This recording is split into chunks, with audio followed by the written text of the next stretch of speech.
안녕하세요. 배신의 장미입니다. 오늘의 사연 시작하겠습니다. 저와 형님은 뭘 해도 미운 그런 며느리였습니다.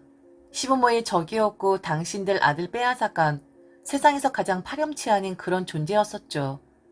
그나마 형님보다 시부모들과 접점 적었던 저는 덜 괴로웠겠으나 아마 우리 형님은 죽을 맛이었을 겁니다. 그리고 형님이 제게 든든한 방패막이 되었던 것도 사실이었고요. 시부모의 시집살이에서 말이죠. 제가 결혼하고 1년이 지났을 무렵 통보식으로 시부모는 형님과 합가를 했습니다. 시부모는 성격이 아주 강한 양반들이었고 자기 멋대로 하는 분들이었고 자기들 말이 곧 법인 그런 사람들이었습니다. 그렇게 자식들도 다 좌지우지하는 것이 당연하다 생각하는 사람들이었죠. 시부모가 형님과 아주버니에게 일방적으로 합가하자라고 말했을 때 아주버니도 형님도 싫다 말 못했습니다. 당신들 입에서 합가라는 말 나왔으니 당연히 니들이 따라야지 하고 여길 양반들이었고 만일 자기들 뜻 거스르면 자식이고 뭐고 끝장을 내버리겠다라는 그런 말 서슴지 않은 사람들이었거든요. 뭐든지 다 자기들 마음이었습니다. 그런데 우습게도 형님이 합가라는 통보를 받은 데에는 고작 양말 한 켤레 때문이었습니다. 양말 때문에 합가를 하다니 무슨 일인지 너무 궁금하시죠? 그리고 너무 어이없지 않나요? 그 사건의 전말은 이러했습니다. 시댁 모임이 있었던 날이었는데 역시나 항상 그랬던 것처럼 저와 형님은 일찌감치 시댁에 도착을 해서 며느리라는 명목하에 시댁의 종노릇을 하고 있을 때였습니다. 평소와 다를 것 없는 날이었는데 식사 도중 술을 드신 시부모 둘이서 갑자기 형님 욕을 하기 시작하는 겁니다. 나이만 먹었지 아직도 철이 없다. 그렇게 예의를 가르쳐도 애가 본성이 그러한 건지 아직도 멀었다. 네가 그리 행동하면 바로 밑에 있는 둘째 며느리도 똑같이 되는 것이다. 데리고 살면서 교육을 시켜야겠다 말을 하더군요. 교육이라. 그때 우리 형님 나이 거의 40 될 때였습니다. 나이 40 넘어서 시부모에게 교육받아야 하는 그런 입장이 되다니. 아, 해준 것도 없으면서. 목소리만 크고 성격만 지랄 맞아서는 너무 어이가 없었죠. 시부모가 형님을 그렇게 타박한 이유는 바로 발등에 보이는 양말을 신었기 때문이었습니다. 어디 감히 여자가 허연 발등을 내놓고 시댁에 올 수가 있냐고. 그걸 문제시 삼으면서 형님을 비난했거든요. 발등에 보이는 양말, 어떤 양말인지 다들 아시죠? 다 신는 양말이고 그 양말이 그렇게 비난을 받을 정도로 잘못을 한 건지 저는 정말 모르겠더라고요. 시부모의 말은 그야말로 코에 걸면 코걸이, 귀에 걸면 귀걸이였습니다. 발등 보이는 양말 신은 거 한 번 넘어가주면 다음번엔 민소매 옷을 입고 올 것 같고 그 다음번엔 짧은 반바지를 입을 것 같고 그 다음에 속이 훤히 보이는 옷을 아무렇지 않게 입을 것이다라고 발전을 했거든요. 그런데 그 누구도 너무 비약하는 것이다라고 말하는 사람 없었습니다. 형님은 연신 고개를 숙이며 죄송하다 했고 자기가 죄인이라도 된 것 마냥 시부모에게 고개를 조아릴 뿐이었습니다. 시부모 고함치면서 이런 이야기 저런 이야기 하니까 갑자기 분위기 험악해졌고 더군다나 아주버니도 혹시 자기에게 불통 튈까 싶어 형님을 비난하기 시작했고요. 눈치를 살살 살펴보니 우리 남편도 마찬가지였습니다. 저는 남편을 쿡 찔러서 좀 중재를 해라라는 식의 제스처를 취했었는데 남편도 아주버니와 마찬가지로 시부모 눈치 살피기에만 급급하더라고요. 그래서 그 발등 보이는 양말로 인해 형님은 합가를 하게 되었습니다. 나이 40 된 사람이 시부모에게 교육을 받아야 하는 그런 입장이 되었으니까요. 순하기만 하고 남에게 싫은 소리 못하던 우리 형님. 시부모 성격 그지 같아서 며느리들 시집살이 시키는 양반들이지만 그래도 동서인 제게만큼은 시부모 시집살이 오지 않게끔 당신의 몸으로 막았었던 우리 형님. 그래서 저는 피해가 거의 없었는데 이제는 그런 형님이 시부모 직접 모시고 살아야 하는 입장이 되어버리다니. 그런데 모든 걸 참아내고 항상 시부모와 아주버니에게 맞춰주던 형님도 결국엔 버티지 못하더라고요.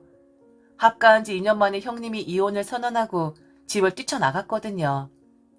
형님이 이혼을 할 것이다 라고 처음 말한 사람은 바로 저였습니다. 이런 일이 일어날 거라고 예측은 하고 있었어요. 그런데 그게 현실이 되어버리니 어안이 벙벙하더군요. 형님은 제게 그랬습니다. 다 견딜 수 있는데 모욕적인 언사는 참을 수 없다고 했습니다. 이미 지나간 일인데 시부모는 술만 먹었다 하면 형님의 발등이 훤히 보였던 그 양말 이야기를 꺼내곤 했답니다. 그러면서 걔 되지만도 못한 것이라고. 하물며 형님의 친정 이야기를 꺼내며 형님의 부모님에게까지 모욕적인 발언을 일삼는데 사람들이 아닌 것 같다고 했어요. 비상식을 넘어서 인간 같지 않은 행동 보이는 건데 그 옆에서 아무 말 못하고 있는 아주버니에게도 질렸다고 하더군요. 그래서 이혼을 결심했고 법적으로 할 수 있는 건 다 해보겠다 했습니다. 그러면서 되게 미안하다고 하더군요. 자기가 이 집구석에서 벗어나고 나면 다음은 제 차례가 될 수도 있는데 미안하다고. 그런데 자기도 이제 더 이상 못 해먹겠다고 하는데 제 처지도 그랬고 형님 처지도 그랬고 너무 안타까웠습니다. 모든 시댁들이 우리 시부모 같진 않겠죠. 만일 모든 시댁들이 그러하다면 대한민국에서 결혼생활 유지하는 며느리들 아마 없을 겁니다. 했던 이야기 또 하고 또 하고 당신들 입맛에 맞지 않으면 이상한 방향으로 생각이 꼬여지고 그러다가 옛날 일 들춰내면서 네가 그땐 이렇게 하지 않았냐. 그리고 니네 부모가 이렇게 하지 않았냐. 사돈이고 뭐고 다시 한 번만 그런 행동하면 국물도 없다 등등. 같이 살지 않았을 때에도 형님에게 집중 포화하는 사람들이었는데 합감해서 도관에 든 쥐처럼 같이 살고 있으니 얼마나 사람 괴롭혀 먹기 쉬웠겠습니까? 얼마나 재미있었겠어요? 형님은 울먹이면서 그랬습니다. 다 형님 탓이라고요. 기승전결, 결은 항상 형님 탓. 아주머니가 일이 잘 풀리지 않는 것도 형님 탓. 시부모 건강 점점 약해지는 것도 형님 탓. 하물며 비가 오는 것도 날이 너무 쨍쨍한 것도 모든 게 다 형님 탓을 했다고 했습니다. 시부모 둘 다 억지가 장난 아닌데 아주 끼워 맞추는 데는 선수들입니다. 말 한번 시작하면 자기들 합리화시키는데 당해낼 재간 없을 정도로 기가 막힙니다. 일반적인 이야기로 시작하다가 결국엔 형님 탓 혹은 자기네 집에 들어온 며느리 탓을 하는 사람들이었거든요. 저는 조금 덜하긴 했지만 형님은 만 며느리라는 이유로 결혼하고 나서 5손가락으로 셀 정도로 친정을 오갔던 사람이었습니다. 그리고 형님 앞에서 대놓고 형님의 부모님들을 비하하기도 했었고요. 사돈 어른들이라는 말 들어본 적이 없었던 것 같아요. 네 애미, 네 애비, 혹은 그 사람들 이런 식으로 불렀었죠. 형님은 이혼을 선언하고 시부모와 한판 붙으면서 그랬다고 합니다. 어디서 그런 강단있는 행동이 나왔는지 모르겠으나 그동안 자기한테 한 말과 행동보다 형님 부모님한테 한 말을 부끄럽게 생각을 하라고요. 어디 그렇게 잘나고 똑똑하고 격 있다는 사람들이 사돈들을 네 애비 네 애미라고 부를 수가 있는 거냐고. 형님 부모님 시골서 농사짓고 살며 촌사람이고 격 없는 사람들이지만 암만 그래도 사돈들을 네 애미 애비라고 부르는 거 본 적이 없다. 배웠다는 양반들이 촌사람만도 못하느냐. 이건 가방끈 길고 짧고의 차이가 아니라 사람의 인성에 대한 문제이지 않겠느냐라고 소리를 냅다 질렀다고 합니다. 그동안 묵혀있었던 채증이 저 말하고 나서 쑥 내려갔다고 하더라고요. 왜 그렇게 바보같이 살았었는지 후회도 되고 왜 자기가 죄인인 것처럼 왜 자기가 잘못한 것 마냥 그렇게 살았었는지 자기도 도대체가 이해가 가질 않는다고. 그 노인네들 후회하게끔 빼먹을 거 빼먹고 자기는 자기 인생 찾아간다고 이야기를 하는 겁니다. 그러면서 저보고도 절대로 길 들여지지 말라고. 자기는 못 배워서 멍청해서 가진 것 없는 친정이라 그랬었는데 동서는 나와는 다른 사람이지 않냐고. 절대로 시댁에 조아리면서 사는 그런 며느리 되지 말아달라 신신당부를 하는 겁니다. 형님의 이혼 선언으로 인해서 집안이 발칵 뒤집혀지긴 했습니다. 아주머니도 난리였고 그리고 제 남편도 그랬고 뭐 시부모는 말해 뭐 하겠습니까. 매일 저희 남편에게 전화를 해서는 형님 욕을 냅다 했고 그래도 분이 풀리지 않았는지 또 제게 전화를 걸어서 형님 뒷담화를 늘어놓기 시작했죠. 어느 집 개가 짖나하고 듣는 둥 마는 둥 했습니다. 하지만 한 가지 좀 두려웠던 것은 혹시나 이제 내 차례가 아닐까 하는 생각이 드는 거예요. 형님하고 시부모 그리고 아주버니 대판했었을 때 형님이 비참했던 자신의 이야기를 쭉 했다고 들었는데 반성은커녕 미안해하지도 않았고 그리고 생각조차도 나지 않는다고 시부모는 딱 잡아댔다고 했었거든요. 그런데 제게 형님 욕지거리 하는 거 보니까 정말 그런 듯 했습니다. 시부모는 잘못이 없었습니다. 여자 하나가 잘못 들어와서 집안에 분란을 일으키는 것이라고 했고 더 잡았어야 했는데 슬쩍 느슨하게 풀어주니까 형님이 기어올라 이혼이라는 말을 하는 거라 했습니다. 정말 엉망진창 완전 미친 사람들 아닌가요? 결국 저 말은 제게도 해당이 되었고 저는 형님의 이혼이 한창 진행되던 어느 날 시부모에게 통보 하나를 받았습니다. 합가를 하자네요. 아, 이제는 저희 보고 함께 살자는 겁니다. 아주버니 언제 결혼할지 모르니 남아있는 며느리 하나라도 교육 제대로 시켜야 한다면서요. 그래서 본격적으로 저를 교육시키기 위해 집으로 들어와 살라는 겁니다. 초장에 절한 사람은 많이 풀어놨었는데 언제 어디로 튈지 모르니 이제라도 자기네 집안 사람 만들기에 돌입을 하겠다고요. 의향 물어보는 것 따위 절대 없습니다. 그냥 통보해요. 그것도 얼굴 보고 말하는 것도 아니고 전화로 이야기합니다. 그 전화 제가 언제 받아놓은 줄 아십니까? 당신들 일 안 하고 집에서 노는 사람들이니까 시간 따위 신경 써주면서 배려해 줄래 만무했죠. 새벽 3시에 시어머니란 사람 제게 전화해서는 잠도 덜 깬 제게 그러더군요. 들어와 살아야겠다고요. 새벽 3시 말입니다. 누구 말처럼 아가양도 잠들고 누구나 잠들어 있어 마땅한 그 시간에 배려심 없이 자기를 깨어 있다고 전화해서는 통보해버리는 그들의 인성. 정말 대단하지 않습니까? 비몽사몽 상태였는데 시어머니는 근엄하고 명령하는 식의 어투로 제게 그랬습니다. 들어와 살아라. 너 하나라도 제대로 교육시켜서 우리 집안 사람 만들어야지. 그렇게 공을 들였었는데 그 못된 거지 뛰쳐나간 거 봐라. 하여튼 검은 머리 짐승은 거두는 게 아니라니까. 네? 그게 무슨 말씀이세요? 우선 지금 몇 시인 줄 아세요? 지금? 지금 시간이 중요해? 네 시아버지랑 여태까지 이야기했어. 결론은 너라도 건져야 한다는 거다. 짐승 거뒀다가 팽당했었는데 너는 그래도 사람 아니냐? 그동안 그 짐승보다 못한 거 교육시키느라 너한텐 좀 소홀했었는데 이제라도 너한테 눈을 좀 돌려보려고. 들어와 살아. 집 얼른 정리하고 하루라도 빨리 들어와라. 알겠냐? 네, 제 차례였습니다. 제가 불안해했었던 그리고 이혼 소송을 하고 있는 형님도 불안했었던 그 일이 제게 일어나고 만 것이었습니다. 제가 어찌해야만 했을까요? 형님 그리했던 것처럼 저도 네네 알겠습니다. 어차피 남편도 시부모 앞이라면 절절매니깐 고개 숙이고 그 새벽에 들어가 살겠습니다. 라고 말을 했어야 했을까요? 그런데 어쩌면 정말 다행이었습니다. 새벽 3시. 잠 많았던 저는 정말 비몽사몽이었거든요.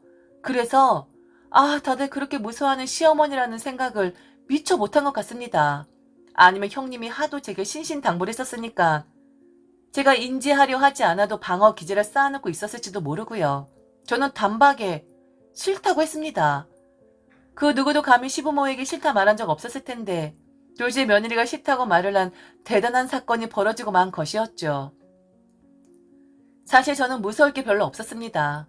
만일 시부모가 재산도 많고 뭐 좀 나눠줄 거 많았으면 못 이기는 척 그 재산 탐 한번 내보려는 속셈으로 비위 한번 맞춰주자라고 했을지도 모릅니다. 그런데 저희 시부모는 성격만 그지 같은 거였어요.